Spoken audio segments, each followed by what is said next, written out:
Hey everybody, I'm Jared Reitzin, mHealthWatch.com, coming to you live, Austin 2015, the mean streets of the East Side. And I'm here with Nadeem Kassam, my homeboy, brother in arms, and father and CEO and founder of multiple tech companies. But today we have something really interesting to talk about. He has a new company called BioBeats. And it has a lot of applications. I actually have personally sat down with him and looked at it as far as partnering with our company, our healthcare organization, Impulse. What blows me away is they've got this technology that basically they can track, just even something like the gait of somebody's walk. They use like the gyroscope, and they could detect early onset Parkinson's disease. So how did you guys come up with this idea and this technology to make people healthy based upon a smartphone? Yeah, no, thanks, Jared. I mean, you're asking me the question, but you're also a pioneer in the industry, so I'm also humbled to be interviewed by you. So, well, thank you, kind sir. So let me say, back I've been in the space a long time, and over 10 years ago we'd be talking about wearable health, and the first company I founded was all about a wearable company and actually having that data on your body. One of the most important lessons I learned from my first company was that it's all about behavioral change. That's the cornerstone of what we're after. Absolutely. In order to achieve behavioral change, we have to have beautiful user experiences.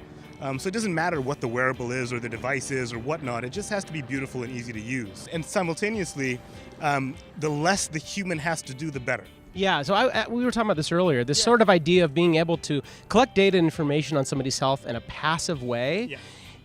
Like if I have to hold my finger up to a camera to get my heart rate, I might do it, but it's also a hassle to take it out and have to do that. Exactly. So tell me a little about your philosophy and approach to user design where it's more passive, where that doesn't have to happen. Absolutely. We're all fortunate enough now to walk around with these supercomputers in our pocket, and the amount of sensors that these devices have on them are incredible. And they can pick up things like our movements, our motion, our micro motions. They can look at our respiration rate, and on and on and on.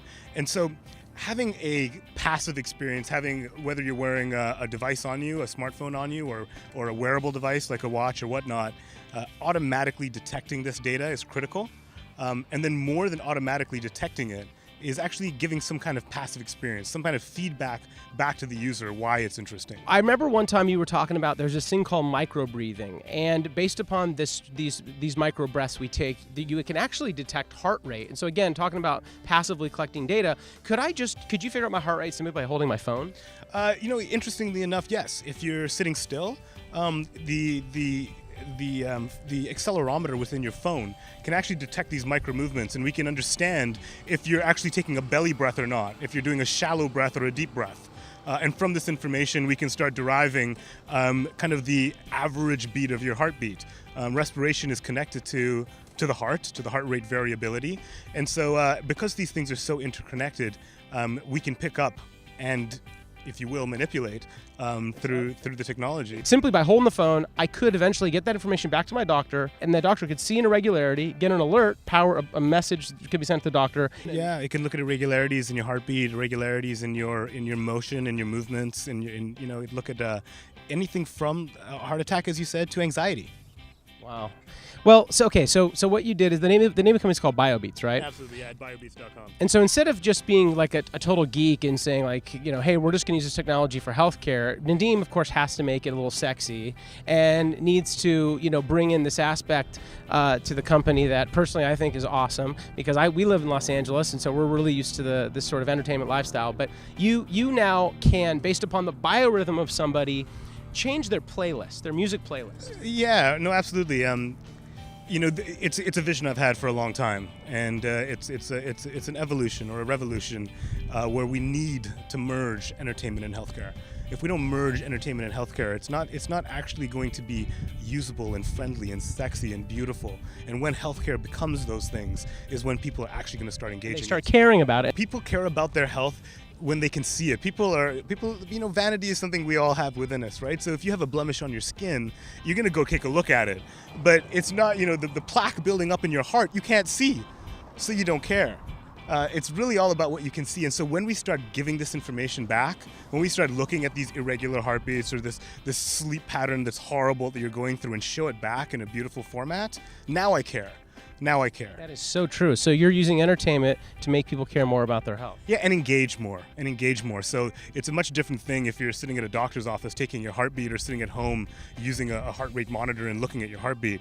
But imagine while you're taking a biometric reading, or while you're taking your heart rate, you're listening to a piece of music that's manipulated by your heart rate. So I was going to say the reverse of that almost. Do you have any data on like people having a heart attack because they've been listening to Metallica? We've done a few experiments and we're building some apps and whatnot, but really we've done some cool things. We've done some stuff like at live events, at concerts, if you will. People have been able to download our app and stream their heartbeats by putting your finger on the camera, which is actually an optical sensor. We can stream your heartbeat to the DJ booth. And so now the DJ, the event producer, can actually understand the average emotion, if you will, of the room. I have a term that I call adaptive media. And that's when media, your music, your games, your playlists, can adapt in real time based on your emotions, right? And that's this adaptive media vision. But at the same time, we're building clinical apps. We're building apps for patients, so they can recover faster. They can heal. Music therapy has been around for hundreds of years. We've just never actually put data behind it. So you could potentially have an SDK that like a game developer could grab, or some sort of health app, and they could take your SDK, integrate with it, and then they could change the game, they could change the music, whatever, based upon sort of how the person's feeling at that moment? Absolutely. Absolutely. Awesome. We're building that SDK, that API for emotion, to understand people's emotions. An SDK for emotion. You've heard it here, folks. At South by Southwest is probably the only place you would hear something that insane, but it works. It's true. You Absolutely. Have this The technology's here. Dude, I'm blown away. So have you guys raised money? What's the Yeah, we've closed a little bit of money. We've closed a little bit of money from some cool people. Everything from some really interesting people in technology, to some interesting celebrities who are really behind this, like Deepak Chopra, Will Smith. Some interesting organizations like Samsung, and some actual healthcare insurers and institutions. So it's a beautiful mix of entertainment and healthcare, even from an advisor-investor perspective. And I love that mix. I mean, nothing excites me more than when you can bring this excitement to healthcare, which, like you said, has been a very difficult, large, slow-moving behemoth. It needs young entrepreneurs like you to come in and really just shake stuff up, take things to the next level, break barriers down. And I think you guys are doing a great job. And, I'm just happy to call you my friend, and I'm excited to be able to do this interview with you on the back of a pedicab in the east side of downtown Austin. It's such a pleasure to be doing an interview on healthcare at South by Southwest at a hub of entertainment. True that. And so the vision is really coming together.